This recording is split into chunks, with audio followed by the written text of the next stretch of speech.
এই নিয়াত দিয়ে বাসর ঘরের প্রয়োজন।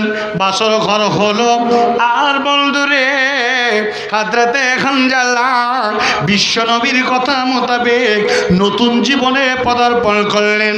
নব দাম্পত্য জীবন, নববধূকে নিয়ে বাসর ঘরে চলে গেলেন। কি মজার মহাপাত, স্বামী আর স্ত্রীতে আনন্দ করতে আছে।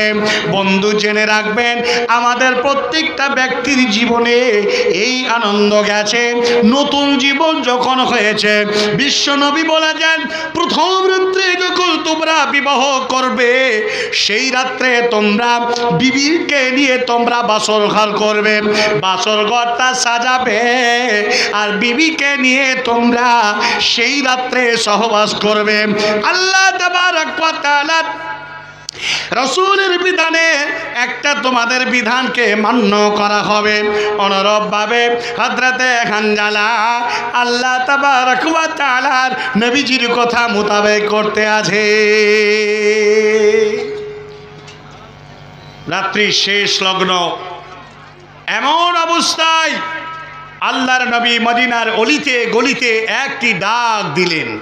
আহা, নতুন জীবন, বিয়ে করে নিয়ে বউ নিয়ে শুয়ে আছেন সাহাবারা, আল্লাহর নবী ডাক দিচ্ছেন, কি বলে?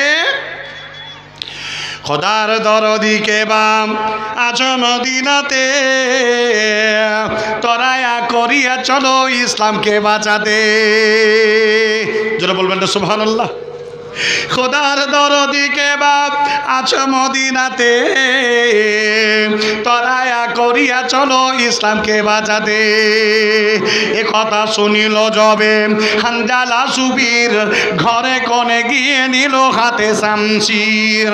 অর্ধাঙ্গিনী বলে স্বামী এ কি হলো হঠাৎ, আধানাকে ছেড়ে দিয়ে তালোয়ারে হাত। বলিল সে প্রিয়া তোমা শোনো নাকি তুমি, ডাক দিয়েছেন নবী কি করিব আমি। প্রথম রাত হযরতে হানজালা বিবি নিয়ে শুয়ে আছেন, এমত অবস্থায় বিশ্ব নবী ডাক দিচ্ছেন, আল্লাহর দিন কাফেররা মাটির তলায় পুঁতে দেবে। তোমরা কে আছো গো, তাড়াতাড়ি করে বেরাও, এখনই যুদ্ধের ময়দানে তাদের সঙ্গে আমাদের মোকাবেলা করতে হবে।